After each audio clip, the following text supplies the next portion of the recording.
मैं स्कूल से pass out हुआ था और कॉलेज में आगे स्टडीज के लिए एडमिशन लेने वाला था। मुझे पढ़ाई के साथ साथ पार्ट टाइम जॉब भी चाहिए थी, इसलिए मैंने एक part time food delivery boy का काम करना शुरू किया था। मुझे पैसे भी ज्यादा मिल रहे थे क्योंकि मैं नाइट शिफ्ट में काम करता था। जैसे ही मुझे ऑर्डर आता, मैं पिकअप लोकेशन पर पहुंचकर उसे उठा लेता और फिर ड्रॉप लोकेशन में जाके टाइम से डिलीवरी कर देता। अभी मुझे यह काम करते हुए बस 1 महीने ही हुए थे कि एक हादसा मेरे साथ ऐसे हुआ, जिसके बाद से मुझे रात में डिलीवरी करते हुए एक डर सा रहता है। एक रात करीब 11 बजे मुझे एक ऑर्डर आया। मैंने ऑर्डर उठाया और अपने मोबाइल में ड्रॉप लोकेशन देखा। वह लोकेशन करीब 30 मिनट की दूरी पर थी।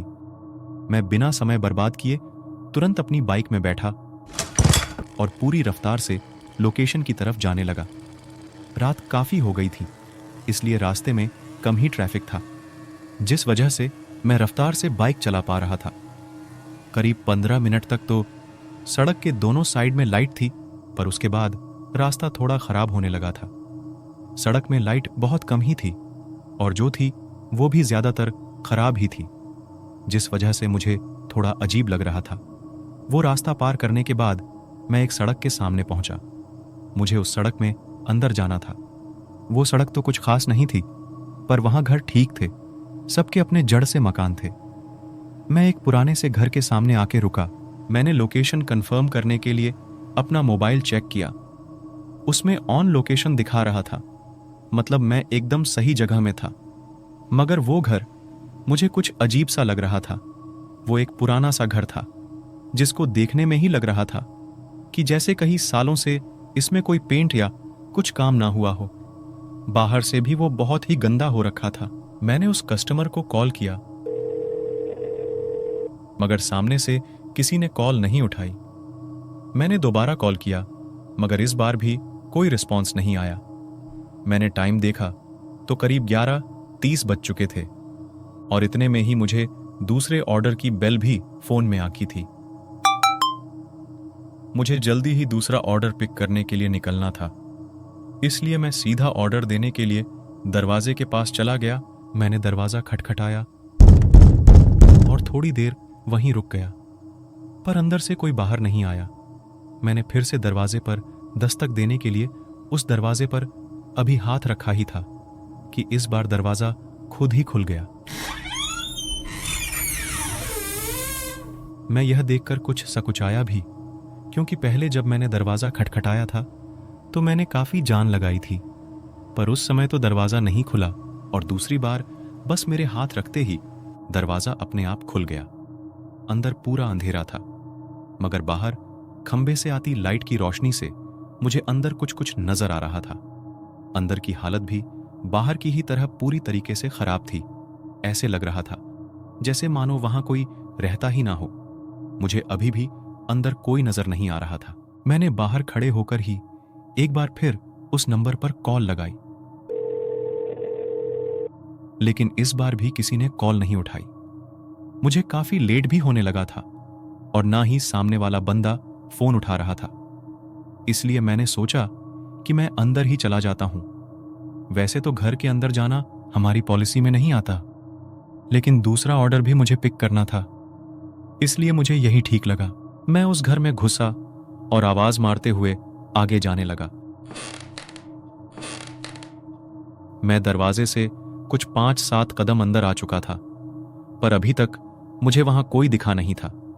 इतने में ही मुझे बाहर बालकनी में एक आराम कुर्सी पर एक आदमी बैठा हुआ दिखा। मैंने उस आदमी को आवाज दी, पर उसने मेरी तरफ देखा भी नहीं। मुझे हल्का हल्का दिख रहा था और देखने से ही पता चल रहा था कि वह आदमी कोई बुजुर्ग है। मुझे लगा क्योंकि ये बुजुर्ग है, इसलिए इनको शायद थोड़ा कम सुनाई देता होगा, और मैं उनकी तरफ आगे जाने लगा। आगे जाते जाते अब मुझे कुछ डर लगने लगा था, क्योंकि वो घर और वो माहौल बिल्कुल भी ठीक नहीं था। मैं डरते डरते फिर भी आगे जाता जा रहा था। मैं अब उनसे बस एक ही कदम की दूरी पर था। उन्होंने अपना मुंह बालकनी से बाहर की तरफ कर रखा था और मैं उनके पीछे ही खड़ा था। मैंने वहां से भी उनको आवाज मारी, पर उन्होंने अभी भी कुछ नहीं जवाब दिया। मैं डरते हुए धीरे धीरे कदमों से उनके सामने जाकर खड़ा हो गया और उसके बाद जो मैंने देखा उसको देख मेरे पैर कांपने लगे। उनकी आंखें चौड़ी और ऊपर को चढ़ रखी थीं। उनका मुंह खुला था। उन्होंने अपने हाथ पैर छोड़ रखे थे। उनको देखने से ही पता चल रहा था कि उनकी मौत हो चुकी है। मेरे हाथ से ऑर्डर वहीं छूट गया और मैं दरवाजे की तरफ भागने लगा। मैं इतना घबराया हुआ था कि मैं आगे पीछे कुछ भी नहीं देख रहा था। दरवाजे के पास पहुंचते ही मैं दरवाजा खोलने की कोशिश करने लगा।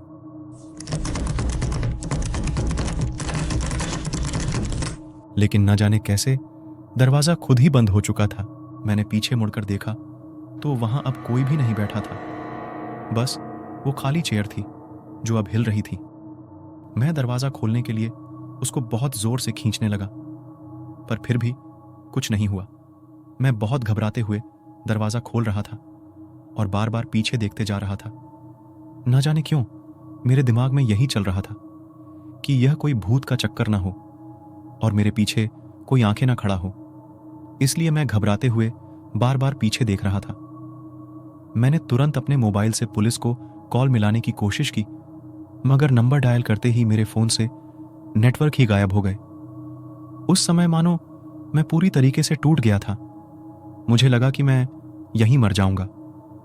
मैंने रोते हुए उस दरवाजे को ठोकना पीटने लगा कि अगर कोई बाहर से जा रहा हो तो मेरी आवाज को सुनकर मेरी मदद के लिए आ जाए।